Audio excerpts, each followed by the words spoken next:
Hello everyone. तो ये 12th class की स्वतंत्र भारत में राजनीति का लेसन 4 है जिसका नाम है भारत के विदेशी संबंध।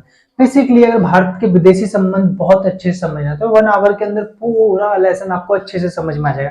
मे भी थोड़ा ज्यादा भी हो सकता है, मे भी थोड़ा कम भी हो सकता है, बट क्या आपको पूरा समझ में आ जाएगा। ठीक है, नेक्स्ट नंबर पे इसके अंदर आपको क्या ये 1 आवर क्यों देखें, क्योंकि आपके पास क्या है, कोई व्यक्ति ऐसा होगा जो स्मार्ट क्या है मतलब स्मार्ट बोर्ड लेकर पढ़ा रहा होगा, ठीक है, जो कंप्यूटराइज होगा उसमें क्या है ना, वो बुक रखे आराम से आपको क्या है रीड करता हुआ पॉइंट टू पॉइंट एक्सप्लेन करता हुआ ले जाएगा। पर वो क्या है ना, सिर्फ बुक का ही बताने वाला है, जिससे रट्टा मारना पड़ जाएगा। अरे समझ नहीं आ रहा, 4 बार देखने के बाद भी समझ में नहीं आएगा। पर जिस तरीके से हम समझाने वाले हैं, मे बी यहाँ थोड़ी टेक्नोलॉजी की कमी है, तकनीक की कमी है। सेकंड नंबर पे यहाँ पर क्या कंप्यूटराइज नहीं है थोड़ा सा, और क्वालिटी भी मे बी वीडियो की इतनी बेटर ना लगे आपको, बट एक एक पॉइंट आपको इतना क्लियरली समझ में आने वाला है जिसको रट्टा नहीं मारना पड़ेगा। एक बार देखने के बाद आप खुद ही क्या है, जब खाली होगे तो उसे रिवाइज करोगे, लगेगा कि यार क्या इंटरेस्टिंग है। अरे समझ में नहीं आ रहा, ठीक है, मतलब सुना है, इंटरेस्टिंग चीजें वो होती हैं जब आपको क्या है एक बार आप देखो उसको और दोबारा से क्या है उसको आपको देखने की जरूरत ना पड़े। जब आप खाली हो तो दिमाग खुद ही उनके बारे में सोच रहा हो। तो अगर मैं इन चीजों को, भारत के विदेशी संबंधों को अगर इतिहास की तरह, यानी कि एक तरीके जिसे कहते हैं ना कि घटनाओं की तरह, जैसे एक के बाद दूसरी घटना कैसे घटी है ना, तो जैसे कि एक इवेंट, मूवी देखते हैं तो मूवी हमें क्यों याद रहती है, क्योंकि एक के बाद एक इवेंट घटता है। ऐसी कहानी के तौर पर हम आपको क्या भारत के विदेशी संबंध पढ़ाने वाले हैं, ठीक है, जिससे आपको लगेगा वाह क्या बात है, इतने इजी होते हैं। फर्स्ट नंबर पे इस वजह से आपको क्या है, ये पूरी 1 घंटे वीडियो आप देख सकेंगे। क्लियर है, ठीक है। सेकंड नंबर पे क्या है, सेकंड नंबर पे पूरे इंडियन फॉरेन जो पॉलिसी है, वो पूरी फॉरेन पॉलिसी आपको क्या है ये 1 आवर के अंदर समझ में आ जाएगी, शॉर्ट में, जितना आपके बुक में दिया है। क्लियर है, बट उन सबको हम ऐसे समझाने वाले हैं डीपली तरीके से जो आपको याद रहे। क्लियर है, आगे समझ में नहीं आ गया कि क्यों हमें ये वीडियो देखनी है पूरी 1 आवर तक। ठीक है, इसी के साथ ये लेसन क्या करते हैं, हम शुरू करते हैं भारत के विदेशी संबंध। अब समझते हैं भारत कब आजाद हुआ। तो बेसिकली ये भारत 1947 में, कब, अगस्त 1947 में इंडिया आजाद हो गया, इसमें कोई डाउट नहीं है। क्लियर है, पर उससे पहले ही इंडिया के क्या है अंतरिम प्रधानमंत्री को नियुक्त कर दिया गया था। अंतरिम प्रधानमंत्री समझ में आता है, अंतरिम प्रधानमंत्री कौन थे, तो नेहरू जी। अब बड़ा विवाद सुना होगा कि नेहरू जी के विषय में बहुत कंट्रोवर्शियल बन गए हैं, जब से बीजेपी रूल करने आई है तब से नेहरू कंट्रोवर्शियल हो गए हैं। ठीक है, इसका कारण ये है कि इन्हें क्या है 1946 में 1946 में ही क्या है अंतरिम प्रधानमंत्री बना दिया गया था, जब हमारे क्या संविधान बनना शुरू हुआ था। क्यों, इसका कारण यह अंग्रेजों ने डिसाइड किया कि हम आजाद करेंगे इंडिया को, हम अब अपने कंट्रोल में नहीं रखेंगे इंडिया को, बस यहाँ पर क्या करना है, अब डिसाइड करो कि देश चलाएगा कौन। समझ में नहीं, तो उस समय जो सुप्रीम था, सुप्रीम मतलब सबसे ऊपर जो थे, ठीक है, जिसकी बात मानी जाती थी, वो कांग्रेस पार्टी थी। क्लियर है, और कांग्रेस पार्टी के अंदर सबसे मेन और मुख्य व्यक्ति जो थे वो गांधी थे। और गांधी के, जिसे कहते हैं ना, गांधी अपना शिष्य मानते थे किसको, नेहरू को। अरे समझ में नहीं आ रहा, ठीक है, गांधी नेहरू को शिष्य मानते थे, शिष्य थे भी वो। इन दोनों में जो डिफरेंस था वो मिनिमम 20 इयर्स का था। अरे समझ में नहीं आ रहा, कैसे, गांधी को जो जन्म हुआ था वो 2 अक्टूबर सभी को पता होगा, पर ईयर में भी सभी को ना पता हो, 1869। क्लियर है, और नेहरू का जन्म सभी को पता होगा, चाचा नेहरू, नवंबर, है ना, 14 नवंबर 1989 को हुआ था। इसी समय हिटलर का भी जन्म हुआ था, इसी ईयर के अंदर। क्लियर है, आगे समझते हैं। ठीक है, तो गांधी ने डिसाइड किया कि कौन प्रधानमंत्री बनेगा। क्लियर है, यानी देश को चलाने का मुख्य जिम्मेदारी किसको दी जाए। तो 2 व्यक्ति जिन पे क्या बोलते हैं बहुत ज्यादा सहमति बनी, वो ये कि सरदार वल्लभ भाई पटेल को क्या बनाना चाहिए, देश का प्रधानमंत्री बनाना चाहिए। और नेहरू जो है, उनके लिए एक भी वोट नहीं पड़ा कि नेहरू को क्या बनना चाहिए, प्रधानमंत्री बनना चाहिए।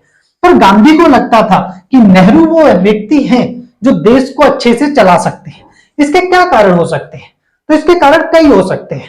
पहला कारण ये था, जो नेहरू थे वो इस विचारधारा के व्यक्ति थे जो कि मतलब जैसे कहते हैं ना अंग्रेजी शौक में रहने वाले, समझ में, देखा होगा वो नेहरू टाइप का कुर्ता पहनते थे, गुलाब लगाते थे, अरे सिगार पीते थे, तो ये उनकी थोड़ी कुछ आदतें थी, ठीक है, जिससे पता चलता है आदमी की एक आइडियोलॉजी। और ये जो थे धर्मनिरपेक्ष व्यक्ति थे।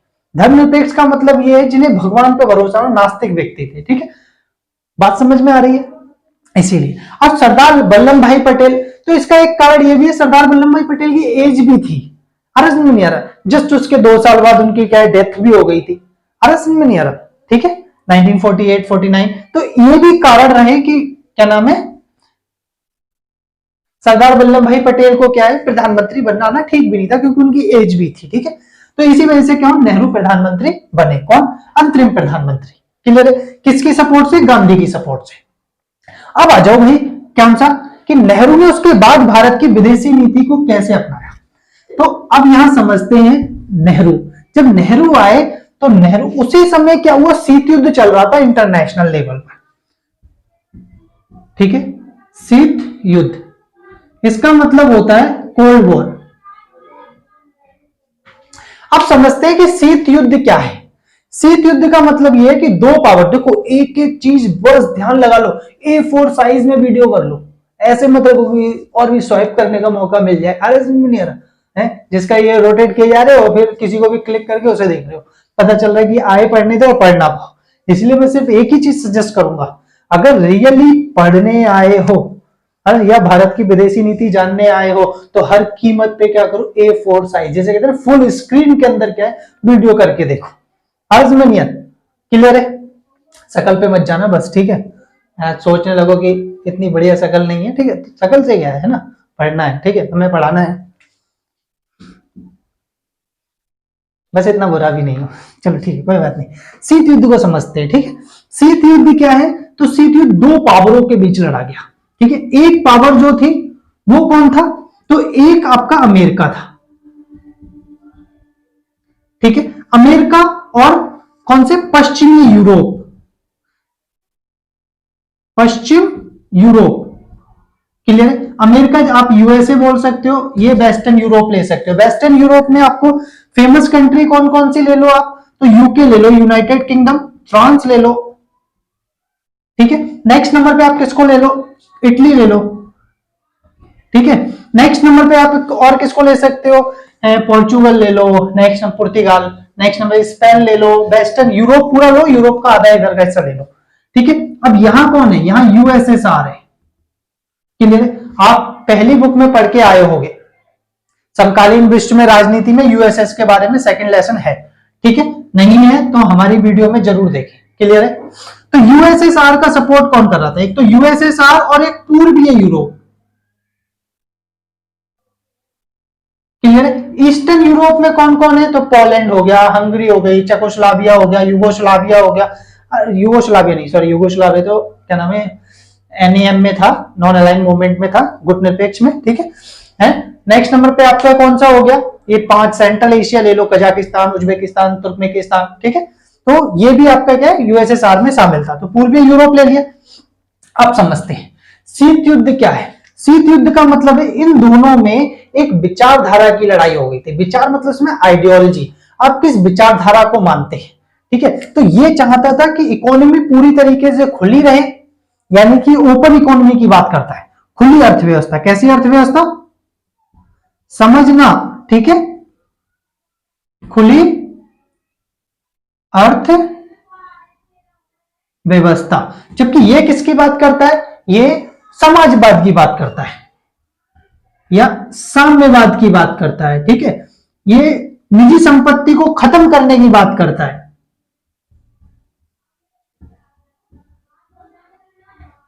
निजी को समाप्त करना, ये नहीं चाहता किसी के पास प्राइवेट प्रॉपर्टी हो, वो चाहता है कि सारी प्रॉपर्टी गवर्नमेंट को, जिसको जितनी जरूरत है उसे मिल सके।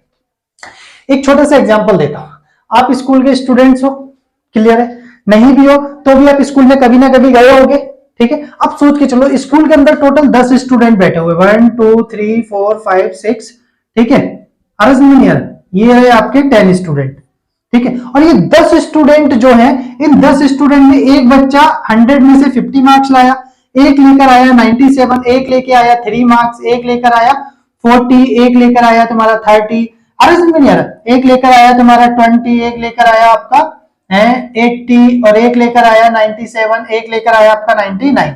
ये परसेंटेज आई। इन सबको जोड़कर 10 से डिवाइड कर दिया, कितने से? 10 से। टोटल मान के चल लो आपका आया 800 मान लेते हैं, ठीक है, जोड़ने में टाइम क्यों बर्बाद करें। और 10 स्टूडेंट कितने? 10, 0 से 0 कैंसिल, कितना आ गया? 80। इसका मतलब 80%, यानी कि जो ये 3 नंबर लेकर आया उसको भी 80% मिलेंगे, जो 99 लेकर आ रहा है उसको भी 80% मिलेंगे, और 33 वाले को भी कितना मिलेगा? 80%। ये है आपका क्या? साम्यवाद, जिसमें सबको बराबर क्या मिलेगा? मेहनत मिलेगी, चाहे सॉरी बराबर वैल्यू मिलेगी, चाहे मेहनत किसी ने भी कितनी भी की हो। देखो ज्यादा जो किया है उसे भी 80% और जिसने कम मेहनत की उसे भी 80%। इसका एक और एग्जांपल देता हूं रियल लाइफ से आपके। आज के टाइम में गवर्नमेंट को ले लेते हैं, ठीक है। गवर्नमेंट हमारी क्या है? साम्यवाद को फॉलो करती है, सुना होगा समाजवाद है, सोशलिज्म, ठीक है। जैसे एक छोटा सा एग्जांपल देता हूं, अगर आपके 5 बच्चे हैं, शादी करके आप 5 बच्चे, 2 आप लोग हैं, 7 बच्चे हैं, और एक व्यक्ति है जो थोड़ा एजुकेटेड है, पढ़ा लिखा है, और उसने शादी करके सिर्फ एक बच्चा किया, ठीक है, तो टोटल 3 लोग।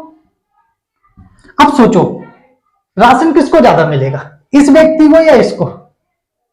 पूंजीवाद होता है इसकी इज्जत ज्यादा करता है कि यार 2 लोग हैं, अरज में नहीं आ रहा, एक बच्चा है तो इनकी लाइफ अच्छी होती, पर साम्यवाद में इनकी लाइफ अच्छी होगी।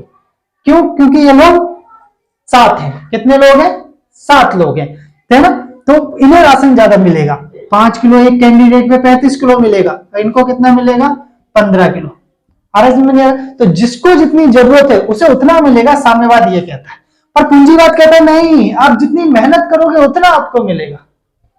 अरे अब सोचो 2 व्यक्ति है, एक बच्चा है उनका, तो उसे अच्छे से पढ़ा पाएंगे, अच्छा खासा सोच के चलो उसे लिटरेट बना दिया, उसे जॉब लगी, जब अच्छा खासा पढ़ेगा तो लाखों रुपए की जॉब लगेगी, समझे, तो उसकी लाइफ का स्टैंडर्ड अच्छा होगा। अभी 5 बच्चों को पढ़ा भी नहीं पाएंगे उतना, जिसकी वजह से इनके क्या है, लाइफ का स्टैंडर्ड उतना बेटर नहीं रह पाएगा, जिसका प्रभाव क्या पड़ेगा? जिसका प्रभाव ये पड़ सकता है कि उनकी लाइफ स्टैंडर्ड नीचे रहे। समझ में आया नहीं है? तो दोनों में बेस्ट कौन सा है ये आप पर डिपेंड किया जाता है, ठीक है, आप क्या सोचते हैं, ठीक है। पर मेरे हिसाब से और पूरी दुनिया के हिसाब से समझ में नहीं आ रहा, पूंजीवाद बढ़िया है। इसी वजह से सबने क्या, अमेरिका की इकोनॉमी अपनाई हुई है, और अमेरिका विश्व की इस समय महाशक्ति भी है। इससे पता चलता है खुली अर्थव्यवस्था, जो जितनी मेहनत करे उसे उतना फल मिले, क्योंकि बिना मेहनत के, बात समझ में नहीं रही, अगर आदमी को उसकी मेहनत का फल ना मिले तो वो आदमी मेहनत ही नहीं करेगा। हम सभी मेहनत क्यों करते हैं? क्योंकि हमें पता है आज नहीं तो कल इसका फल मिलेगा। अगर हमें पता हो कि मेरी मेहनत का फल कोई और ले लेगा, यानी मैं कमाऊंगा और सरकार किसी और को देगी, तो मैं क्यों करूंगा? तो पता चल गया शीत युद्ध क्या है। शीत युद्ध विचारधाराओं का युद्ध है। हमने यहां पर क्या लैपटॉप भी रखा हो, जिसकी वजह से हम पॉइंट टू पॉइंट चले आपके, ठीक है। तो भाई पता चल गया थोड़ा, ठीक है। अब समझते हैं तुम्हारा अंतरराष्ट्रीय स्थिति में कैसे बटा था देश, पता चल गया, ठीक है। पूंजीवाद और साम्यवाद में शीत युद्ध चल रहा था। इसी समय क्या हुआ, एक तीसरा गुट निकल कर आया।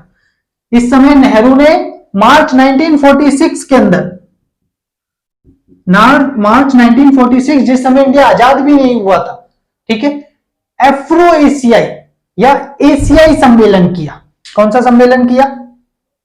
एशियाई सम्मेलन। कब किया? मार्च में। कब?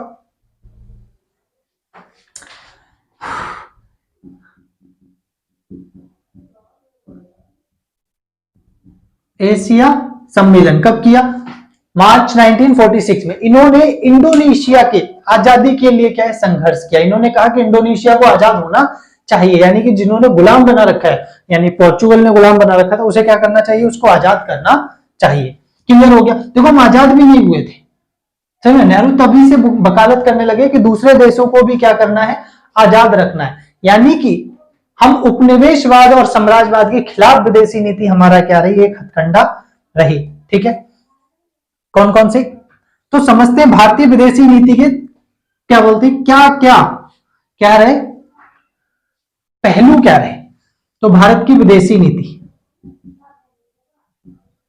विदेशी नीति में क्या क्या आता है तो समझते हैं। पहला नंबर पे तो हमने जो पहला वो पॉइंट रखा वो ये रखा कि भारत की जो विदेशी नीति होगी वो गुटनिरपेक्ष होगी। क्या होगी? गुटनिरपेक्षता की नीति होगी। इसका मतलब ये हम किसी भी गुट में शामिल नहीं होंगे, ना तो अमेरिका में शामिल होंगे और ना ही हम पूर्वीय यूरोप, यानी इसको हम रूस बोल सकते हैं अब यूएसएसआर को। क्लियर है? हिंदी में सोवियत संघ बोलते हैं। दूसरा नंबर पे हम साम्राज्यवाद और उपनिवेशवाद के विरोधी हैं। किसके? साम्राज्यवाद और उपनिवेशवाद।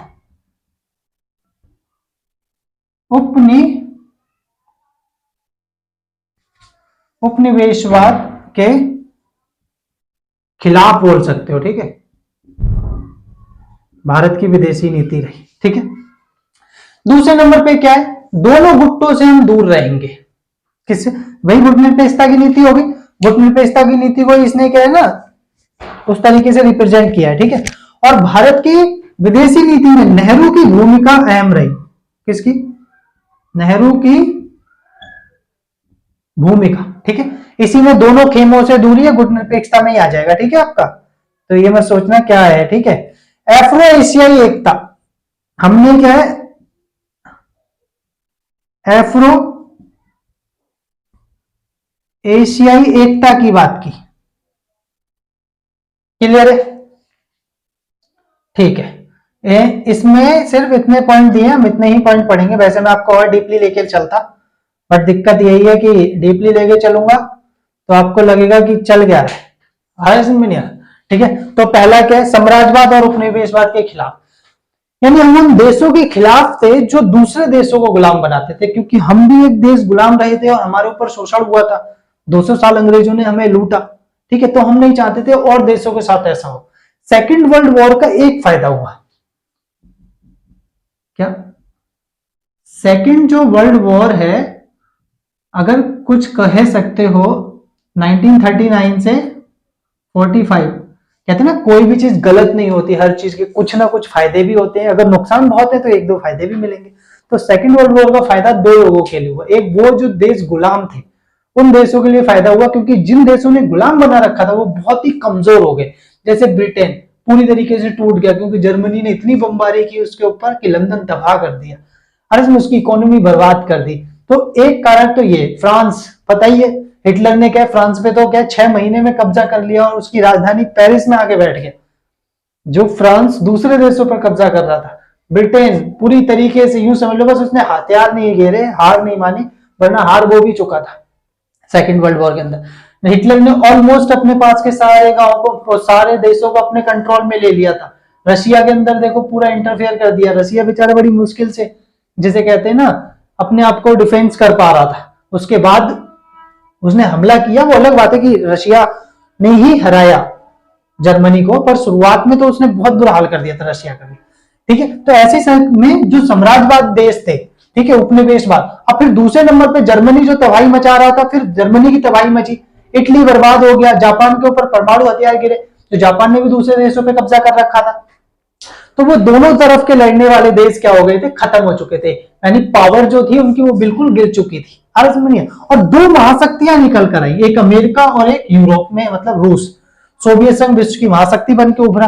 तो इन दोनों ने दबाव डाला कि जितने देश आपने गुलाम बना रखे हैं उनको आजाद करो। इसका कारण क्या है? इसका कारण ये नहीं था ये अच्छे देश थे, इसका कारण ये था ये सोच रहे थे ये आजाद करेंगे तब हम क्या करेंगे, इंटरफेयर करेंगे। अगर सोचो इनसे छीन कर अगर ये इन पे कब्जा करते कि हट जाओ तुम हार गए हो, आए या कमजोर हो, निकलो यहां से, हम अब इन पे कब्जा करेंगे, तो सोचो वही बात हो जाती, लड़ाई का फिर विवाद बन जाता।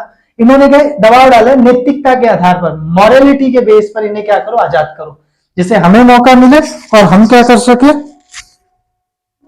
उन पे कब्जा कर सके। अब देखो ना अमेरिका क्या करा, अमेरिका ने इनडायरेक्टली कब्जे किए। कैसे इनडायरेक्टली कब्जे किए? जैसे उन्होंने रिसोर्सेज के बेस पर रिसोर्सेज ले लिए। हर समझ नहीं, देखो इराक के ऊपर 2014 तक उसने कब्जा रखा, समझ नहीं, अफगानिस्तान में 2021 तक कब्जा रखा, हर समझ नहीं है, वियतनाम में उसने पूरी तरह तबाही मचाता रहा। ठीक है, जो उसकी बात नहीं मानता था। सऊदी अरब पे उसका बहुत हद तक कंट्रोल है, जिससे कि उसे पेट्रोल रिसोर्सेज मिल सके। ठीक है, कोई भी देश इनके अगेंस्ट ना जाए, वो ये इस तरीके से चलते हैं। ठीक है। गुट निरपेक्षता की नीति की जो शुरुआत हुई वो हुई अफ्रो एशियाई एकता से। कहां से? ठीक है, इसे क्या नाम है, अफ्रो एशियाई एकता को बांडुग्गी सम्मेलन भी बोलते हैं। ये कब हुआ था? 1955 में। कहां पर हुआ था? बांडुग्गी, इंडोनेशिया में। ठीक है, बांडुग्गी सम्मेलन भी कहते हैं, अफ्रो एशियाई एकता 1955। ठीक है, बांडुग्गी सम्मेलन भी इसको कहते हैं। नेक्स्ट नंबर पे नेहरू की भूमिका। नेहरू ने खुद को विदेश मंत्री बनाया। उन्होंने विदेशी नीति की भूमिका किसी और को निभाने को नहीं दिया। उन्होंने कहा इस चीज को क्या हम ही बाकायदा अच्छे से निभाएंगे। जैसे मैं कुछ एग्जांपल देता हूं, नेहरू क्या है, क्या नाम है तुम्हारा, अमेरिका भी गए और रशिया भी गए, समझ में, रूस। ठीक है, और दोनों से ही उन्होंने ये बात क्लियर कर दी थी, ऐसा नहीं है कि युद्ध होगा तो हम अमेरिका के खिलाफ लड़ेंगे, और ऐसा भी नहीं है युद्ध होगा तो हम रूस के खिलाफ लड़ेंगे। हमारा राष्ट्रीय हित जहां होगा, हम उस तरफ क्या है, खड़े होंगे। पहली चीज, यानी हमारा नेशन का इंटरेस्ट कहां पर है। दूसरी चीज, और ऐसा जरूरी भी नहीं है कि युद्ध हो और इंडिया उसमें शामिल ही हो। अगर इंडिया का राष्ट्रीय हित इसमें है कि युद्ध में नहीं शामिल होना है तो हम युद्ध में शामिल भी नहीं होंगे। क्लियर हो गया? तो इससे क्या है, दोनों को ये क्लियर मैसेज भेज दिया था, ना हम तुम्हारे साथ है ना तुम्हारे साथ है, हमें दोनों से क्या चाहिए, मदद चाहिए। तुम पैसा दे सकते हो तो बात करो, क्योंकि हमारा देश क्या था, अल्प विकसित था उस समय, विकास करने की प्रक्रिया शुरू ही की थी इंडिया ने। और ऐसी कंडीशन के अंदर अगर अमेरिका जैसा देश आर्थिक मदद ना दे तो विकास कैसे किया जाए, तकनीक ना दे वो तो। ठीक है, और रशिया भी वो था जो क्या कर रहा था, मतलब मदद दे रहा था। समझ में नहीं, पर वो मदद उन्हीं को दे रहा था जो साम्यवादी थे। समझ में आ रहा नहीं आ रहा? जब तक स्टालिन रहा तो स्टालिन ने किसी भी ऐसे देश को क्या है, मदद नहीं दी जो साम्यवादी ना हो। उसका साफ मानना था, अगर तुम हमारे साथ नहीं हो तो हमारे खिलाफ हो। ये तो कोई बात नहीं हो सकता, अगर कोई आपके साथ ना हो तो वो आपसे कोई लेन देना ना रखना चाहता हो, वो दोनों से ही दूर रहना चाहता। पर स्टालिन का साफ मानना था, अगर आप हमारे साथ नहीं है तो आप हमारे खिलाफ खड़े हुए हैं। क्लियर हो गया? नेक्स्ट नंबर पे क्या है, साम्राज्यवाद उपनिवेशवाद। ठीक है, जो देश गुलाम बना रहे हैं उनके खिलाफ था इंडिया, चाहे वो ब्रिटेन हो चाहे फ्रांस हो। नेहरू की भूमिका रही, ठीक है, नेहरू 1964 तक विदेश नीति उनके हाथ में रही। ठीक है, और उस विदेशी नीति के अंदर यही था, किसी भी गुट में शामिल नहीं होना है, दोनों देशों से मदद लेनी है, क्योंकि भारत को क्या आर्थिक मदद की बहुत जरूरत थी। अगर हम किसी एक गुट में शामिल हो जाते तो दूसरे गुट से एक तो दुश्मनी लेनी पड़ती, और दूसरा रीजन क्या पड़ता कि ये जब चाहे तब मदद देते वरना नहीं देते। सोचो आप किसी की तरफ हो तो उस तरफ से तो निकल ही नहीं सकते ना, अभी नहीं कह सकते ना यहां से उठ के मैं वहां जा रहा हूं। ठीक है, पर हम अगर बीच में रखेंगे तो हम किधर भी जा सकते थे, इसलिए नेहरू की एक सही रणनीति थी। क्लियर हो गया? ठीक है, गुट निरपेक्षता की नीति पता चल गई, किसी भी गुट में शामिल नहीं होना है। ये भारत की विदेशी नीति के कुछ क्या रहे, अंग रहे। ठीक है, अब आगे समझते हैं, क्या समझते हैं,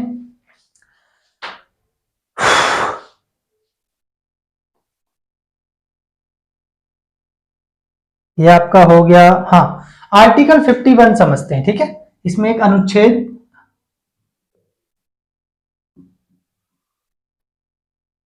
51 है।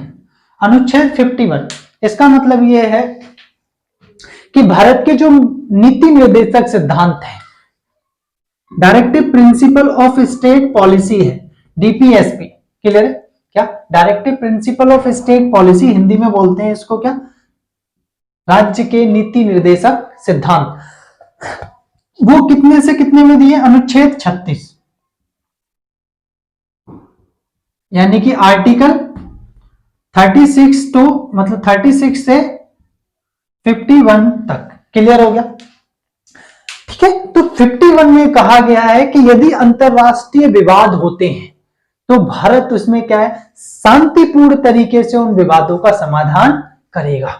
यानी अगर कोई भी इंटरनेशनल लेवल पर कोई विवाद होता है तो भारत कोशिश करेगा कि उसे शांति प्रिय तरीके से क्या किया जाए, हल किया जाए। ठीक है, देखो लिखा है, अंतरराष्ट्रीय विवादों को मध्यस्थ द्वारा निपटाने के लिए प्रोत्साहन कर देने को प्रयास करेगा। दूसरा, अंतरराष्ट्रीय शांति और सुरक्षा की अभिवृद्धि करेगा, या अभिवृद्धि का कहने मतलब इंटरनेशनल लेवल पे कोशिश करेगा शांति बनी रहे और सुरक्षा रहे। ठीक है, कोई भी किसी पर हमला ना करे और शांति बने रहे। नेहरू ने वो पूरी भूमिका निभाई भी। ठीक है, जैसे कि मान के चल लो, कांगड़ों में हस्तक्षेप हुआ, अरब में नहीं है, जैसे इजराइल को और अरब का जो फिलिस्तीन का विवाद रहा, अरब में नहीं है, तो हमने मिस्र की सपोर्ट ली थी और मिस्र को क्या हमने मेडिकल फैसिलिटी भी भेजी थी। क्लियर है? राष्ट्रों के बीच न्याय संगत और सम्मान पूर्वक संबंधों को बनाएगा, ऐसे संबंध जो दोनों की क्या करें, डिग्निटी को बनाए रखे, उनकी जो संप्रभुत्ता है, अरे सुनिए, वो क्या रहे, छिने ना किसी की भी। क्लियर हो गया? तो भाई आगे देखते हैं गुटनिरपेक्षता की नीति। अच्छा, नेहरू के बाद भी जितने भी व्यक्ति हुए सारे गुटनिरपेक्षता की नीति को उन्होंने बनाए रखा। ठीक है, आज भी अगर आप देखोगे तो इंडिया गुटनिरपेक्षता की नीति को बनाया हुआ है। गुटनिरपेक्षता की नीति क्या है? गुटनिरपेक्षता की नीति यह है कि जब आप कोई भी अंतरराष्ट्रीय स्तर पर निर्णय लेते हैं तो वो निर्णय आपके देश के हित का हो, ना कि किसी दूसरे देश ने आप पर दबाव डाला हो, तब आपने वो बात मानी हो। इसका मतलब यह है कि भारत अपने जो अंतरराष्ट्रीय निर्णय है वो दिल्ली में बनाए, ना कि वॉशिंगटन डीसी से भेजे जाए या मॉस्को से भेजे जाए। इसका मतलब यह है कि ऐसा ना हो कि अमेरिका बोले कि इसका सपोर्ट करना है, इसकी राजधानी वॉशिंगटन डीसी है, ठीक है, और रशिया की तरफ यानी यूएसएसआर की तरफ से मॉस्को से क्या बोलते हैं डिसीजन आ रहे हो, ऐसा नहीं है। भारत के डिसीजन नई दिल्ली यानी दिल्ली में बनते हैं, अरे समझ में नहीं आ रहा, और वहां से क्या है वही इंप्लीमेंट होते हैं। आज ले लो, किसको ले लो, अरब इजराइल का ले लो विवाद। अभी सबसे बेटर क्या है, अरब इजराइल युद्ध है। अरब इजराइल युद्ध में जैसे ही उस पर टेररिस्ट अटैक हुआ, हमने क्या है बिना देखे उसकी निंदा की। हमने कहा टेररिस्ट अटैक हुआ है, हम नहीं देखते कि हमारे देश के अंदर भी क्या है मुसलमान है, इसलिए हमें क्या है फिलिस्तीन का विरोध नहीं करना चाहिए। भाई आतंकवादी तो आतंकवादी है ना, अर्ज में नहीं आ रहा, ठीक है। क्यों हमारे देश में जब आतंकवादी हमले होते हैं तो क्या मुसलमानों को छोड़ देते हैं? मरते तो उसमें दोनों ही है ना, हिंदू मुसलमान दोनों ही मरते हैं। तो अगर आतंकवादी हमला किसी पे भी होगा, चाहे वो कोई भी देश हो, हम उसकी निंदा करेंगे, क्योंकि हम आतंकवाद से क्या प्रभावित देश हैं और हमें वो दर्द पता है, हमने वो झेला है। जब हमारी राजधानी के क्या है संसद भवन के अंदर आतंकवादी तक सोचो घुसने की कोशिश कर ले। एक होता है सीमा में घुसना, यही बहुत बड़ी बात होती है, कोई सीमा में घुसा। यहाँ संसद भवन यानी कि जिसे कहते हैं राष्ट्र का मंदिर, उसमें लोग घुसने की कोशिश कर लिए, तो सोचो इंडिया कितना प्रभावित रहा होगा आतंकवाद से। जम्मू कश्मीर की हालत सभी ने जाने, 370 से पहले क्या हाल थे। अर्ज में नहीं है, ताज होटल पे हमला हो रहा है, अर्ज में 26/11, ठीक है। तो ये जो घटनाएं थी दिल दहलाने वाली घटनाएं थी। ऐसी कंडीशन के अंदर क्या है हम आतंकवाद को किसी हालत में समर्थन नहीं दे सकते थे कि फिलिस्तीन है, अरे फिलिस्तीन है अच्छी बात है। आज मेरा तो मानना यह है कि अगर वो लोग जितने अब इजराइल मार रहा है फिलिस्तीनों को, अर्ज में नहीं आया मतलब गाजा पट्टी के अंदर जो आम सिटीजन मर रहे हैं, वो सारे लोग अगर ये हमास नालायक व्यक्ति है नहीं हट जाता, लोगों से कहता इतने तो मर ही रहे हो, है गांधी का फॉर्मूला यूज करके देखता 100% इजराइल झुक जाता। मतलब इसमें सारे लोग निहत्ते आए नहीं है, बॉर्डर क्रॉस कर लेते, या तो हमारे देश को मान्यता दी जाए हमारा देश है, अर्ज में नहीं आ रहा, ठीक है। और हमें क्या द्विराष्ट्रीय सिद्धांत को माने वरना हमें मार दो, तो इजराइल को झुकना पड़ जाता। अभी भी तो इजराइल मार रहा है और तब 10,000 मार भी नहीं पाता, समझ में नहीं। हमने आजादी ऐसी तो पाई थी, महात्मा गांधी ने क्या किया था, अहिंसा का रास्ता अपनाया, क्योंकि पता है अंग्रेजों से जीत नहीं सकते हम, उनके पास हथियार है, अर्ज में नहीं है, सेना उनके पास है, हम क्या निहत्ते हैं। जब फिलिस्तीन को पता है कि हम कमजोर हैं, आए नहीं है, तो नॉन वायलेंस का तरीका अपनाए ना, क्यों, इसीलिए गांधी को याद किया जाता है इंडिया के अंदर। क्लियर है? तो 51 पता चल गया डीपीएसपी के अंदर। 51 अंतरराष्ट्रीय विवादों का किसके द्वारा समाधान होगा, बस वार्तालाप शांति के द्वारा, ठीक है। नेक्स्ट नंबर पे नेहरू की भूमिका हो गई, ठीक है। अच्छा, कुछ राजनेता ऐसे भी थे हमारे देश के अंदर जो चाहते थे कि भारत को क्या है अमेरिका का समर्थन करना चाहिए, ठीक है। तो उसके अंदर एक तो डॉक्टर भीमराव अंबेडकर, ठीक है। डॉक्टर भीमराव अंबेडकर का मानना था कि भारत को क्या है अमेरिका के पक्ष में रहना चाहिए, ठीक है। और दूसरे व्यक्ति जो थे भारतीय जनसंघ, भारतीय जनसंघ जो अभी बीजेपी पार्टी बन गई है, ठीक है। पहले इसका नाम भारतीय जनसंघ था, भारतीय जनसंघ, अब बीजेपी बन गई है जो 1980 के अंदर, ठीक है।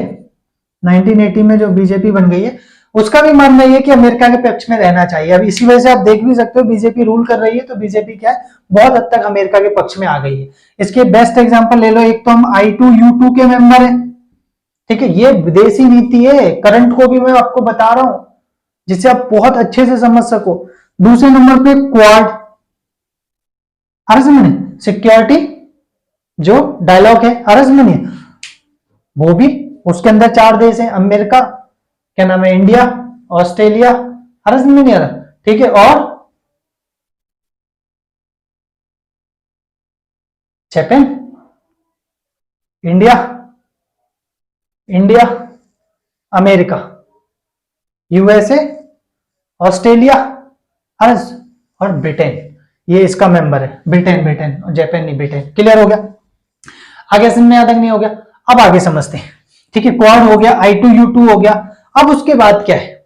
उसके बाद ये है, ये वो पार्टियां हैं जो बीजेपी इसका समर्थन करती थी। अगर जैसे कांग्रेस अगर आती है तो वो बहुत हद तक कहां पर झुकने की कोशिश करेगी, वो क्या नाम है, रशिया की तरफ, रूस की तरफ, वो बैलेंस करने की कोशिश करेगी, ऐसा वो कहती है, ठीक है। दोनों खेमों से उन्होंने दूरी बनाए रखी, ठीक है। इसमें भारतीय जनसंघ का भी नाम दिया, स्वतंत्र पार्टी का भी नाम दिया है। क्लियर है? सी राजगोपालचारी जिन्होंने स्वतंत्र पार्टी की स्थापना की थी, ठीक है। दोनों खेमों से दूरी का क्या मतलब है? दोनों खेमों की दूरी, ये पॉइंट जरूर समझते चलते हैं। कह रहा है दो खेमों से, इसका मतलब ये दो खेमे ये रहे, एक तो अमेरिका, ठीक है, और एक आपका यूएसएसआर यानी सोवियत संघ है, ठीक है। तो अमेरिका ने क्या किया, 6 अगस्त 1940, 6 अगस्त 1945 को जापान के हिरोशिमा शहर पर परमाणु बम फोड़ दिया और 9 अगस्त को नागासाकी पर फोड़ दिया। और इस दोनों परमाणु हमले के अंदर उसके करीबन करीबन, एक में 75,000 और एक में 70,000 लोग मारे गए, यानी 1,30,000 लोग लगभग उसके मारे गए। किसके? ठीक है, करीबन करीबन 1.5 लाख मान के चल लो, दोनों में मारे गए। जापान ने आत्मसमर्पण कर दिया। परमाणु बम उसने क्यों यूज किया, जबकि जापान तो वैसे भी हारने वाला था? तो इसका कारण ये था क्योंकि अमेरिका को पता था आज नहीं तो कल जापान तो आत्मसमर्पण कर देगा, पर मेरे लिए जो दिक्कत क्रिएट करने वाला है वो कौन करने वाला? यूएसएसआर, सोवियत संघ, जो सेकंड महाशक्ति था। लोग जानते थे कि रशिया बहुत ताकतवर है क्योंकि उसने हिटलर को हराया, हर्ष में नहीं है, और उसके पास क्या है, कन्वेंशनल वेपन बहुत है, परंपरागत हथियार, मतलब उसमें पुराने टाइप के हथियार, बहुत सुसज्जित टाइप का व्यक्ति है सोवियत संघ। इसीलिए क्या है, इसको अगर हराना है तो डराना बहुत जरूरी। देखो, अपने दुश्मन को मारना कभी नहीं चाहिए, डराना चाहिए, क्योंकि अगर आप डराते हो, हर्ष में नहीं है, तो वो हजारों साल तक आपसे दबा रहेगा। हर्ष में यानी कि 100 साल, 10 साल, कोई व्यक्ति है तो वो 2, 4, 10 साल, ऐसे जैसे उद्देश्य हो, ठीक है। और अगर आप मारते हो, अर्थ में नहीं है, तो जब तक आप मार रहे हो तब तक डरेगा वो, और जस्ट उसके बाद वो क्या करेगा, रिवेंज लेगा, बदला लेगा। अर्थ में नहीं है, और कितना ही बड़ा इंसान हो उसको नुकसान तो बहुत पहुंचाएगा। अर्थ में जैसा अभी फिलिस्तीन और इजराइल जो हो रहा है वो गलत है। मैं ये नहीं कह रहा हूं इजराइल जो कर रहा है वो गलत कर रहा है, वो सही कर रहा है, पर सोचो वो भी तो कभी बदला लेंगे, और वक्त हर किसी का बदलता है। वक्त एक ऐसी चीज है जो हर कीमत पे बदलती है, समझना। हर दिन एक जैसा वक्त हर किसी का नहीं रहता। तो मेरा इसलिए मानना है कि डराना रखना चाहिए, मारना नहीं, ठीक है। तो अब उस दौरान क्या हुआ, रशिया को डराना चाहता था, रशिया भाई डर भी गया, उसने कहा यार ये तो गलत हुआ, ठीक है। क्यों? परमाणु हथियार इसने बना लिया था, हमारे पास ऐसा वेपन्स नहीं था, लड़ेंगे तो ये हमें तबाह कर देगा। इसने भी क्या, परमाणु बम बनाने पर विशेष ध्यान दिया, और इसने भी क्या कर लिया, अगस्त, सितंबर, अक्टूबर में इसने हथियार बना लिया। अक्टूबर 1949 के अंदर, समझ में आ रहा नहीं यार, 1949 के अंदर उसने परमाणु हथियार बना लिया। क्लियर है? वैसे ही एग्जैक्ट डेट 23 है, और ये कि इसने 16 जुलाई को बना लिया। 16 जुलाई 1945 को अमेरिका ने परमाणु हथियार का परीक्षण किया। एक मूवी भी आई थी, ठीक है, ओपनहाइमर, अरे नहीं है, वो उनके साइंटिस्ट थे जिन्होंने क्या बनाया, ठीक है। आगे देखते हैं, अमेरिका ने परमाणु, रशिया ने, यूएसएसआर ने किस कब बना लिया, ठीक है। अभी तक क्या है, यूएसएसआर कह रहा था भाई एक काम करो, परमाणु हथियार को क्या कर दो, निशस्त्रीकरण कर दो, यानी कि इसको डिस्ट्रॉय कर दो। तब अमेरिका कह रहा था अरे ऐसे कैसे, अब रशिया ने बना लिया, अब उसने, अब डिस्ट्रॉय नहीं करेंगे, अब हम क्या करेंगे, लड़ेंगे। इसी समय क्या हुआ, अमेरिका ने, किसने, यूएसए ने नाटो बनाया, ठीक है। नाटो कब बनाया, 12 अप्रैल, APRIL, अप्रैल 1949। ये समझना एक एक चीज को, जिसे कहते हैं ना बिंदास बेझिझक होकर बैठना। आ रहा समझ में नहीं आ रहा?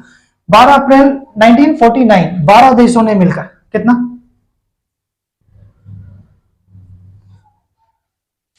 अगर 12 देशों ने मिलकर बनाया तो 12 अप्रैल नहीं है, तो मे भी 4 अप्रैल है, मे भी। आ रहा समझ में नहीं आ रहा? ठीक है, दोनों में एक डेट कंफर्म है। ठीक है, 12 देशों ने मिलकर नाटो बनाया। नाटो का मतलब है अगर एक देश के ऊपर हमला हुआ तो समझेंगे सारे देश अपने ऊपर हमला मानेंगे और उसके खिलाफ कार्रवाई करेंगे। समझ में नहीं? अमेरिका ने नाटो जो बनाया था यूएसएसआर के अगेंस्ट बनाया था। थोड़ा नाटो की एक कहानी सुन लेते हैं। ठीक है, और अब इसके अंदर जो देश है वो 31 देश है नाटो। रशिया बोलता है कि अब नाटो की क्या जरूरत है, यूएसएसआर के डर से बनाया था, अब नाटो खत्म कर दो। तो अमेरिका ने कहा भाई नाटो में रहने के दो फायदे, पहले नाटो के अंदर रहकर सारे देश मेरे कंट्रोल में, और दूसरे नंबर पे क्या, मैं जिसको चाहूं जैसे बोलूंगा वो वैसे करेगा। और दूसरा, बाहर वाले डरेंगे कि अगर नाटो पे हमला किया तो ये नाटो के 31 देश मिलकर मारेंगे, यानी अंदर वाले भी डर रहे हैं और बाहर वाले भी डर रहे। तो ऐसी विदेशी नीति और कोई कैसे बना सकता है? समझ में नहीं आया। और ऐसे नाटो संगठन को क्यों खत्म किया जाए? अंदर वाले भी डर रहे हैं अमेरिका से, अमेरिका के अगेंस्ट नहीं जा सकते, और बाहर वाले भी डर रहे हैं। अब देखो टर्की ले लो, टर्की अरब इजराइल के अंदर कितना अगेंस्ट है कि राष्ट्रपति खुद, हर्ष में नहीं, एर्दोगन जो राष्ट्रपति हैं तुर्की के, वो खुद क्या है जनता का समर्थन कर रहे हैं, आंदोलन में शामिल हो रहे हैं, जबकि राष्ट्रपति भाई तुम्हारे पास पावर है, आर्मी भेज दो। पर डर है, क्या डर है? अमेरिका। अरे समझ में नहीं है, नाटो का मेंबर पहले तो नाटो से निकालेगा और फिर मारेगा। समझ में आ रहा नहीं यार? ठीक है, और उसके अगेंस्ट समझो, अरे समझ नहीं, और उधर जाके कुछ कर भी पाएगा नहीं है, इसलिए क्या चुपचाप सीधे जनता के साथ रहो, जनता का समर्थन लो और मजे से खुश रहो। समझ में आ गया ना? आगे देखते हैं। नेक्स्ट नंबर पे क्या है? नाटो बना। तो पहले तो यूएसएसआर ने नाटो के लिए विरोध किया कि यार नाटो को क्या कर दो, कैंसिल कर दो। जब देखा कि अमेरिका नाटो कैंसिल नहीं कर रहा है तो इसने खुद का एक संगठन बना लिया जिसको बोलते हैं वार्सा।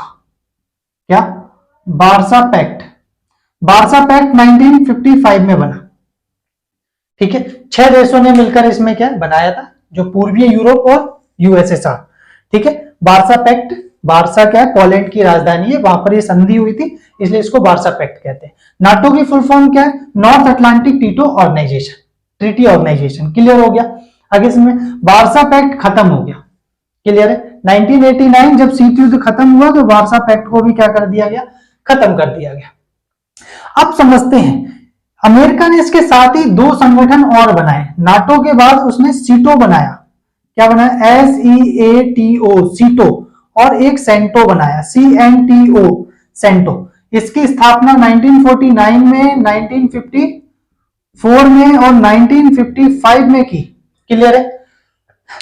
समझते हैं। सीटो, साउथ ईस्ट एशियाई ट्रीटी ऑर्गेनाइजेशन, दक्षिण पूर्व एशियाई संधि संगठन, जिसमें अमेरिका, वो क्या नाम है, अमेरिका तो था ही, ठीक है, पाकिस्तान इसका मेंबर बन गया। और यही कारण रहा कि हम अमेरिका से दूर होते चले गए, क्योंकि जब पाकिस्तान उसके पास आ गया और हम भी अगर पाकिस्तान के पास जाने की कोशिश करते तो उस दौरान क्या है, पाकिस्तान, अमेरिका हम पर दबाव डालता कि तुम लोग क्या है कश्मीर का मुद्दा सुलझा लो। उन्होंने कहा नहीं, इधर नहीं जाना। ठीक है, फिर सेंटो बनाया। सेंटो का क्या है? सेंट्रल ट्रीटी ऑर्गेनाइजेशन, केंद्रीय संधि संगठन, 1954 1955 के अंदर। इसका मतलब है केंद्रीय संधि संगठन। अरे सुनिए, इसका मतलब ये था साम्यवाद को कंटेंट करना है। ठीक है, अगर आप मैप देखोगे तो एक तो देखो नाटो यहाँ है, यूरोप ये रहा, इधर क्या है ना आपका पूर्वी यूरोप, और ये आपका क्या है रशिया शुरू हो जाता है। ठीक है, इधर उसने ये जो देश है पाकिस्तान, इराक, ईरान, ये मेंबर किसके हो गए थे? सीटो के। और इधर क्या बना दिया? सेंटो। अरज में नहीं है, तीनों तरफ से रशिया को रोक सके, क्योंकि चाइना तक क्या हो चुका था, साम्यवाद आ चुका था। रशिया, रशिया के बाद चाइना। उसने कहा ऐसे तो साम्यवाद नीचे ना फैल जाए, इसलिए उसने चारों तरफ क्या उसको कंटेंट किया। क्लियर है? ठीक है, आगे समझते हैं। नेक्स्ट, पता चल गए। पर भारत ने क्या है, किसी में भी शामिल नहीं हुआ, क्योंकि भारत गुटनिरपेक्ष का सदस्य था। एक एग्जांपल 1956 के अंदर, जब 1956 के अंदर मिस्र ने ब्लॉक कर दिया था स्वेज नहर को, तो इजराइल निकले कहां से? अरब इजराइल अभी फेमस विवाद चल रहा है। ठीक है, तो मिस्र ने जब अरबन को रोक दी, मतलब क्या बोलते हैं, सुएज नहर को रोक दिया। तो इसराइल ने, ब्रिटेन ने और फ्रांस ने, तीनों ने मिलकर किस पर हमला कर दिया? मिस्र पर हमला कर दिया। भारत ने, क्योंकि मिस्र क्या गुटनिरपेक्ष का सदस्य था, इसलिए भारत ने इसका क्या किया? विरोध किया। अब गुटनिरपेक्ष आंदोलन समझते हैं। गुटनिरपेक्ष आंदोलन, गुटनिरपेक्ष आंदोलन अफ्रो एशियाई सम्मेलन, बांडुकी सम्मेलन में उसकी स्थापना हो चुकी थी। पहला जो सम्मेलन हुआ वो बेलग्रेड में हुआ। कहां पर? ठीक है, बेलग्रेड में हुआ। बेलग्रेड किस, कहां पर है? यूगोस्लाविया की राजधानी थी बेलग्रेड। अब यूगोस्लाविया नाम का देश नहीं है, वो छोटे छोटे 7 देशों में बट गया। ठीक है, बेलग्रेड में हुई थी 1961 में। कितने देशों ने की थी? 5 देशों ने। 5 देश कौन कौन से थे? एक तो भारत, दूसरा इंडोनेशिया, तीसरा मिस्र, ठीक है, और चौथा आपका क्या बोलते हैं? घाना, अफ्रीका का कंट्री है। आज में नहीं है। और फर्स्ट, सेकंड, थर्ड, फोर्थ और फिफ्थ जो है वो क्या है? घाना के कौन थे? बामे एंड कूरमा। यूगोस्लाविया, यूगोस्लाविया, हाँ यूगोस्लाविया तो रह गया, यूगोस्लोवाकिया। क्लियर है? ये 5 देशों ने मिलकर किसकी स्थापना की? गुटनिरपेक्ष।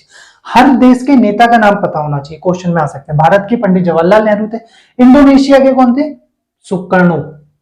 ठीक है, मिस्र के कौन थे?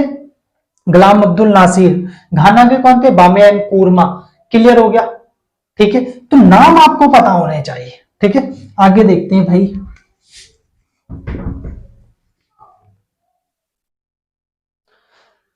हो जब मिस्र पर हमला किया तो भारत ने मिस्र का साथ दिया, क्योंकि मिस्र जो था वो गुटनिरपेक्ष का क्या था? सदस्य भी था। ठीक है, इसलिए भारत उसके अगेंस्ट नहीं गया और इजराइल की उसने निंदा की। ठीक है, इसी वजह से क्या हुआ? अमेरिका नाराज हो गया। अब दूसरे नंबर पे क्या हुआ? रूस ने 1955 नहीं, 56 नहीं, हंगरी में हस्तक्षेप किया। ये भी एक नंबर का ध्यान रखना, हंगरी में हस्तक्षेप। हस्तक्षेप कब किया? 1956। किसने किया? यूएसएसआर ने। वहां साम्यवाद लाने की कोशिश की। तब भारत ने क्या खुलकर विरोध नहीं किया, जैसे कहते ना नाम मात्र का विरोध। जैसे अभी देख लो, यूक्रेन पर हमला किया रशिया ने, तो हमने विरोध नहीं किया, हमने छोटा मोटा विरोध किया है, जो है वो शांति से वार्तालाप कर लेनी चाहिए। तो ये वजह रही। इसी वजह से अमेरिका हमसे बहुत नाराज रहता है कि जब अमेरिका के समर्थन की कहीं बात आती है तो भारत क्या अपने राष्ट्र हित को देखता है, ना कि अमेरिका के हित को। क्लियर हो गया?